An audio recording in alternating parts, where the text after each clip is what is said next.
Express की शुरुआत करते हैं। बीजेपी के राष्ट्रीय अध्यक्ष अमित शाह हरियाणा के 3 दिवसीय दौरे पर हैं। इस दौरान अमित शाह ने पहले दिन जिलाध्यक्षों, पदाधिकारियों और अन्य नेताओं के साथ बैठक की। वहीं अमित शाह के दौरे को लेकर सुरक्षा के पुख्ता इंतजाम किए गए हैं।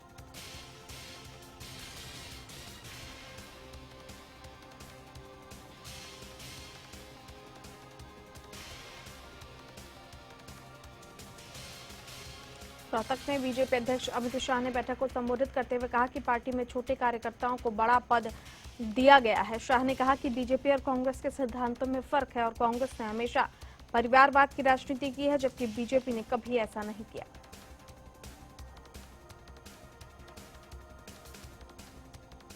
बीजेपी अध्यक्ष अमित शाह ने पदाधिकारियों के साथ बैठक में कहा कि कार्यकर्ता किसी भी नौकरी या तबादलों के लिए सिफारिश न करें। सूत्रों के मुताबिक इसको लेकर शाह ने नाराजगी जताई और कार्यकर्ताओं को इसके लिए सचेत किया। पूर्व सीएम भूपेंद्र सिंह हुड्डा ने बीजेपी सरकार और अमित शाह के दौरे को लेकर कटाक्ष किया है। हुड्डा ने कहा बीजेपी ने प्रदेश के 1012 दिन व्यर्थ कर दिए। हुड्डा ने कहा बीजेपी के भाषण ही इनका काम है। शाह के दौरे पर बोलते हुए हुड्डा ने कहा कि अगर गढ़ ढहाने की बात है तो फिर पूरा हरियाणा ही मेरा गढ़ है। अमित शाह के कार्यक्रम को लेकर यूथ कांग्रेस के प्रदेश अध्यक्ष सचिन कुंडू ने तंज कसा है। रादौर में पत्रकारों से बातचीत करते हुए कुंडू ने कहा कि बीजेपी ने प्रदेश में कुछ नहीं किया और शाह का दौरा फेल साबित होगा। उन्होंने कहा प्रदेश की जनता बीजेपी के झूठे जुमलों को जान चुकी है और अब करारा जवाब जनता देने वाली है। हरियाणा के 3 दिन के दौरे पर पहुंचे बीजेपी के राष्ट्रीय अध्यक्ष अमित शाह को बहादुरगढ़ में आम आदमी पार्टी के नेताओं ने काले झंडे दिखाए। अमित शाह जब दिल्ली से हरियाणा में एंट्री कर रहे थे तो हरियाणा दिल्ली बॉर्डर पर आम आदमी पार्टी के कार्यकर्ताओं ने अमित शाह के काफिले को काले झंडे दिखाए। तहनी कार्यकर्ताओं ने पीएम मोदी और अमित शाह मुर्दाबाद के नारे भी लगाए, जिसकी वीडियो बनाकर खुद कार्यकर्ताओं ने सोशल मीडिया पर वायरल किया। जुलाना में अनुसूचित जाति के लोग अमित शाह से मिलने के लिए जैसे ही निकले, पुलिस ने उन्हें हिरासत में ले लिया। जानकारी के मुताबिक अनुसूचित जाति के लोग पिछड़ा वर्ग की तर्ज पर आरक्षण में ए और बी कैटेगरी बनाने की मांग कर रहे हैं। वहीं रोहतक में बीजेपी अध्यक्ष अमित शाह से मुलाकात करने की जिद में लोग निकले थे, लेकिन पुलिस ने बीच रास्ते में ही इन्हें रोक लिया और सभी को हिरासत में ले लिया गया। हिरासत में लिए गए प्रदर्शनकारियों में ज्यादातर छात्र और छात्राएं शामिल हैं। पर पहुंचे विधानसभा स्पीकर कंवरपाल गुर्जर ने कहा कि प्रदेश में शिक्षा के स्तर को सुधारने की पूरी कोशिशें की जा रही हैं। उन्होंने कहा कि प्रदेश सरकार ने शिक्षा को बढ़ावा देने के लिए सीटों को बढ़ाने का फैसला लिया है। स्कूलों में शिक्षा के बेहतर हालात पैदा किए गए हैं। हरियाणा स्कूल शिक्षा विभाग द्वारा अध्यापक स्थानांतरण नीति 2016 के तहत पीजीटी, मौलिक स्कूल एवं हाई स्कूल के मुख्य अध्यापकों के स्थानांतरण से संबंधित ऑनलाइन मांगे गए आवेदनों की प्रक्रिया पूरी हो गई है और कल 3 अगस्त को इन सभी आवेदकों के तबादले के आदेश जारी कर दिए जाएंगे। इस बारे में जानकारी देते हुए स्कूल शिक्षा विभाग के अतिरिक्त मुख्य सचिव पीके दास ने बताया कि पीजीटी, मौलिक स्कूल एवं हाई स्कूल के मुख्य अध्यापकों के तबादलों के लिए 12 जुलाई 2017 को प्रक्रिया शुरू की गई थी। इस प्रक्रिया के तहत 6,743 अध्यापकों का तबादला किया जा रहा है, जिनमें 4262 पीजीटी, 257 हाई स्कूल के मुख्य अध्यापक व 2224 मौलिक स्कूल के मुख्य अध्यापक शामिल हैं।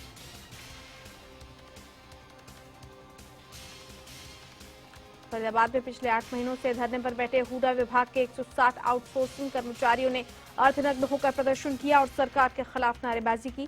प्रदर्शन का समर्थन और नेतृत्व कर रहे नगरपालिका कर्मचारी संघ हरियाणा के प्रदेश अध्यक्ष का कहना है कि कर्मचारियों की हालत बेहद खराब है, जिसके चलते कर्मचारियों ने ये प्रदर्शन किया।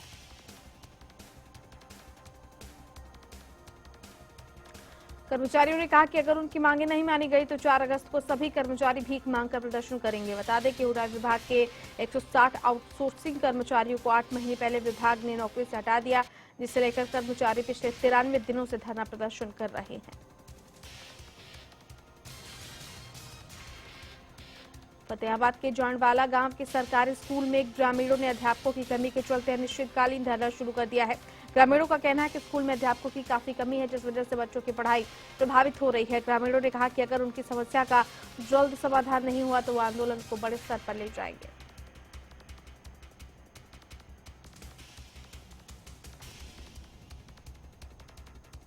करोड़ा में गांव के लोगों ने नगला मार्ग पर जाम लगाया। ग्रामीणों का आरोप है कि टोल टैक्स से बचने के लिए चालक गांव के रास्तों से गाड़ी लेकर जाते हैं, जिसके चलते हादसा होने का खतरा होता है और दुर्घटनाएं हो रही हैं।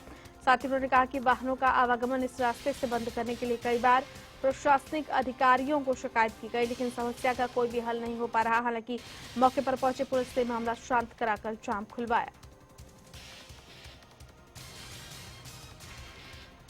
करनाल में गाड़ी चेकिंग के दौरान पुलिस ने एक युवक को पीटा। वाहन चेकिंग के दौरान तैनात पुलिस का ऐसा रवैया वाकई हैरान करने वाला है।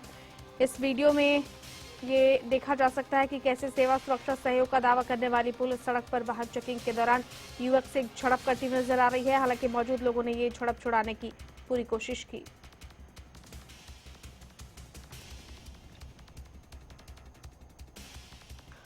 कलायत में बीकॉम के एक छात्र को बस में जांच के लिए चढ़े हरियाणा राज्य परिवहन विभाग के उड़नदस्ते की टीम ने अव्यवहार उसके साथ किया। बस के पास के साथ स्टूडेंट आईडी दिखाने के बाद भी उसे फर्जी करार देते हुए कपड़े और जूते उतरवा लिए। पलवल में लोगों ने एसआरडी ग्रुप के खिलाफ जमकर प्रदर्शन किया। ये प्रदर्शन लकी ड्रॉ के नाम पर करोड़ों रुपए का घोटाला हो जाने को लेकर किया गया। जानकारी के मुताबिक एसआरडी ग्रुप कंपनी ने लकी ड्रॉ शुरू किया। कंपनी की स्कीम के तहत 1000 रुपए प्रति माह जो लोग हिस्सा लेंगे उनके अकाउंट में डाला जाएगा और लकी ड्रॉ के माध्यम से लोगों को इनाम दिया जाता था।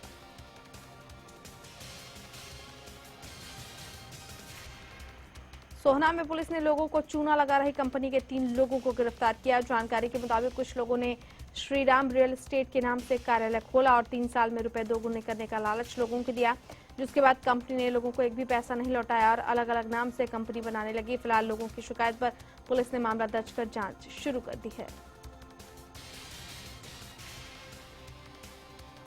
स्थानीय लोगों ने बताया कि उनसे वायदा किया गया था कि अगर इनाम नहीं निकलता है तो 15 महीने के बाद उन्हें एलईडी और एसी दिया जाएगा। हालांकि ऐसा कुछ नहीं हुआ और कंपनी लोगों को चूना लगाकर भाग गई। फिलहाल कंपनी का मालिक फरार है और पुलिस जांच में जुटी है।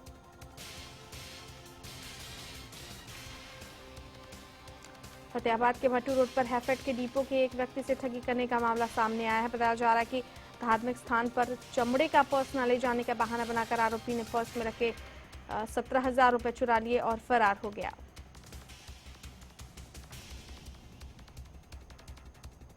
पीड़ित के मुताबिक धार्मिक स्थान पर पर्स न ले जाने की बात आरोपी ने कही और पर्स बाहर रखने को कहा। जब पीड़ित धार्मिक स्थान से वापस लौटा तो उसके पैसे गायब मिले। फिलहाल पुलिस को मामले की शिकायत दी गई है और मामले की जांच कर रही है पुलिस।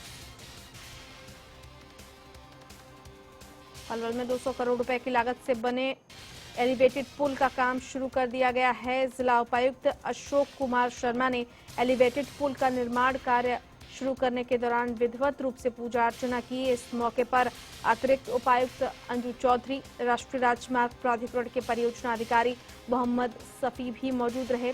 ये एलिवेटेड पुल के बनने से लोगों को जाम से राहत मिलेगी।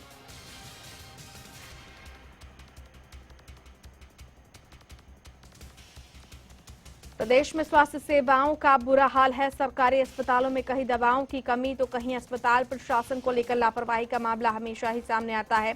कुरुक्षेत्र में अब लोगों को सीटी स्कैन के लिए भटकना नहीं पड़ेगा। हालांकि मेट्रो सिटी की तर्ज पर यहां भी आधुनिक तकनीक से लैस सीटी स्कैनर लगाया गया है, जिसका लाभ 2 महीने में 1000 से ज्यादा मरीज उठा चुके हैं।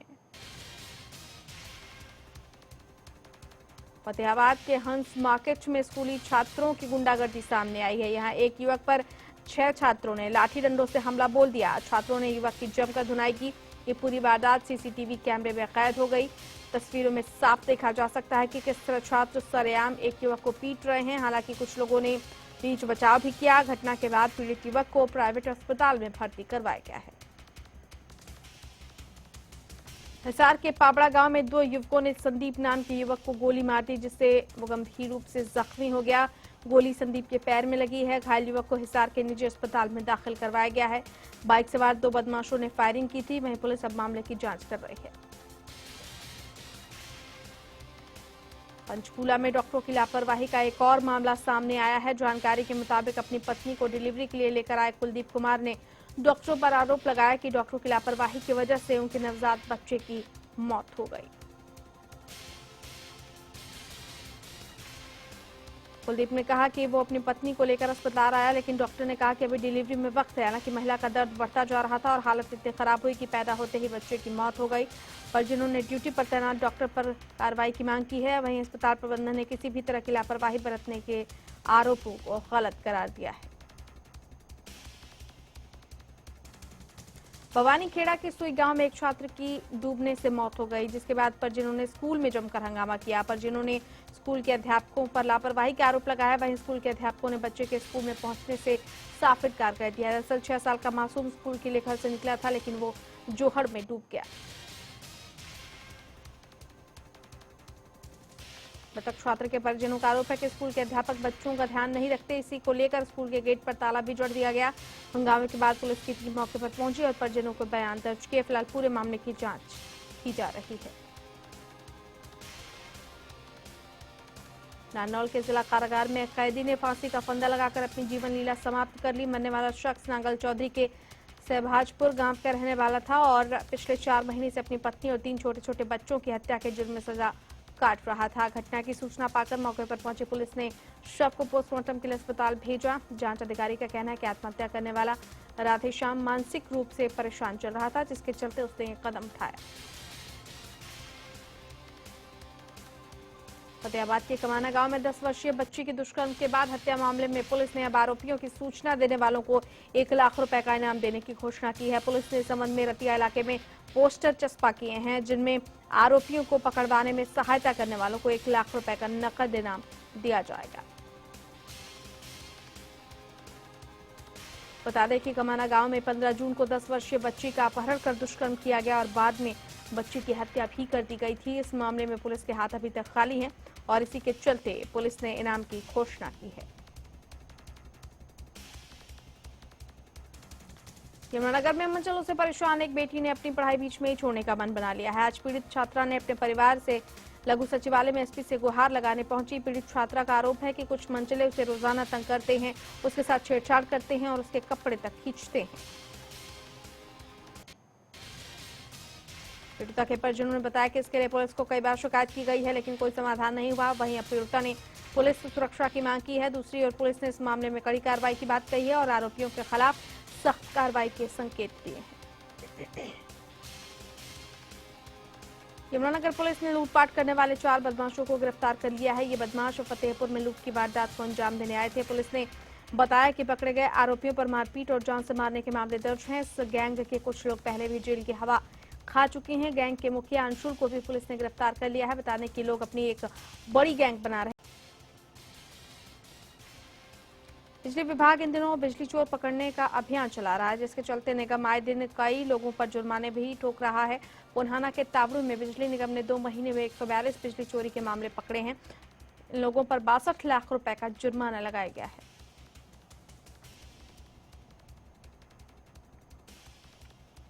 बिजली निगम के एसडीओ रविंद्र बेरवाल ने बताया कि बिजली चोरी पकड़ने के अभियान के लिए 2 टीमें बनाई गई हैं। बिजली चोरों पर जुर्माने के साथ साथ एफआईआर भी दर्ज की गई है। निगम ने बताया कि नोटिस देने के 72 घंटे के अंदर अगर कोई जुर्माना नहीं देता तो उसके खिलाफ एफआईआर दर्ज हो जाती है।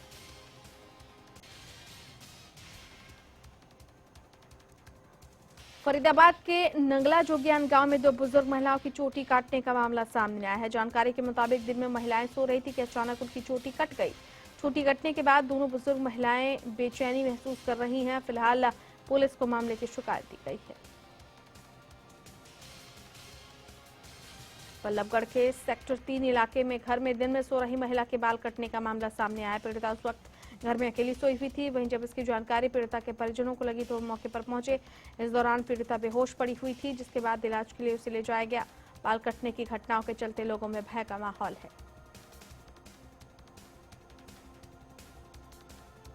प्रदेश में जहां इन दिनों चोटी काटने वालों का भय बना हुआ है, वहीं चरखी दादरी के पांडवान गांव के लोगों के मन में बंदरों का आतंक बसा हुआ है।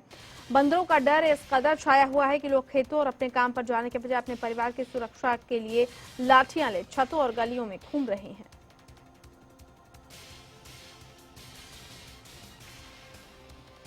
पिछले 10 दिनों में एक बच्चा और 22 महिलाएं बंदरों के आतंक का शिकार बन चुकी हैं। कई महिलाओं को तो बंदरों ने इतनी बुरी तरह से काटा है कि उनका इलाज हिसार और दिल्ली के अस्पतालों में चल रहा है।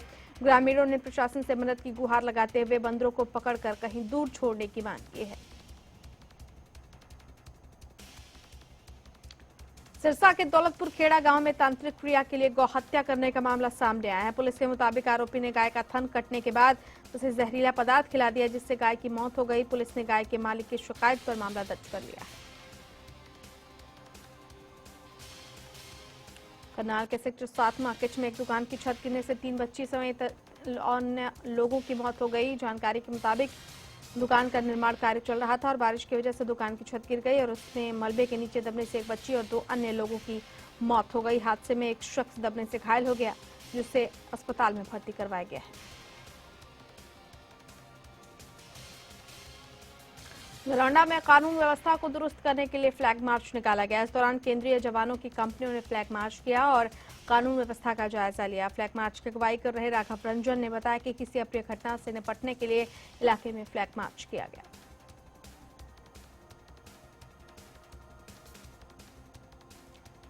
बुरहाना के अल आफिया मांडीखेड़ा के सरकारी अस्पताल का नवीनीकरण होगा। इसकी जानकारी देते हुए सीएमओ ने बताया कि अस्पताल को आलीशान बनाया जाएगा। इसके लिए स्पेशल डिजाइन तैयार किया गया है। वहीं ओमान की एम्बेसी में जिस तरह का पत्थर लगाया गया है, उसी तरह का पत्थर यहां प्रयोग किया जाएगा। फरीदाबाद के कई इलाके जहां बिजली की समस्या से जूझ रहे हैं, वहीं दूसरी तरफ तेगांव का विद्यासागर इंटरनेशनल स्कूल सौर ऊर्जा प्लांट लगाकर बच्चों को सुविधा देने वाला पहला स्कूल बन गया है। इसका उद्घाटन police commissioner doctor Hanif Qureshi ने किया। वहीं उन्होंने कहा कि इस प्रकार की योजना से बिजली की समस्या से निजात मिलेगी।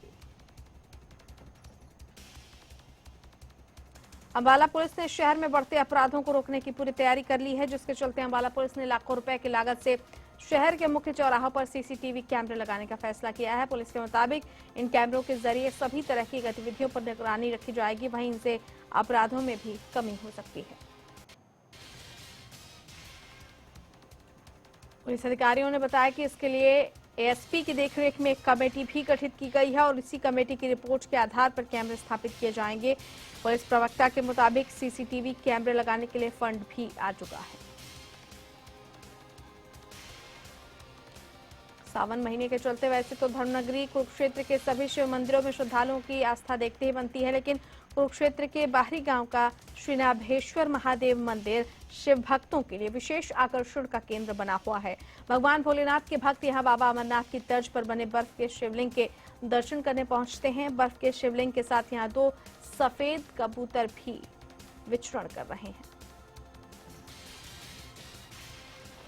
मंदिर कमेटी से जुड़े श्याम शर्मा के मुताबिक जो लोग अमरनाथ की दुर्लभ यात्रा में जाकर भगवान भोलेनाथ के विशाल बर्फ के शिवलिंग के दर्शन नहीं कर सकते, उनके लिए कुरुक्षेत्र में ही बाबा अमरनाथ की तर्ज पर बर्फानी गुफा का पवित्र शिवलिंग है। श्रीनाभेश्वर महादेव मंदिर में ये मौजूद है। भक्तों का कहना है कि यहाँ 23 मार्च 1977 को शिवलिंग रूप में स्वयं भगवान शंकर का अवतरण हुआ था। तभी से श्रीनाभेश्वर महादेव मंदिर में शिव भक्तों की गहरी आस्था है।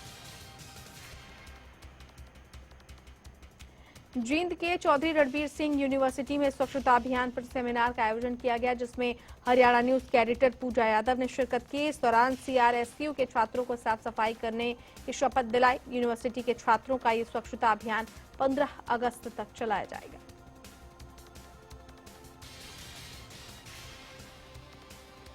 पहाड़ों में चल रही बरसात के चलते यमुना नदी का 2 दिनों से लगातार जलस्तर बढ़ रहा है। जहां मैदानी इलाकों में मूसलाधार बारिश हो रही है, वहीं पहाड़ों में भी हो रही बरसात की वजह से नदी का जलस्तर बढ़ गया है और चेतावनी के स्तर तक जा पहुंचा है।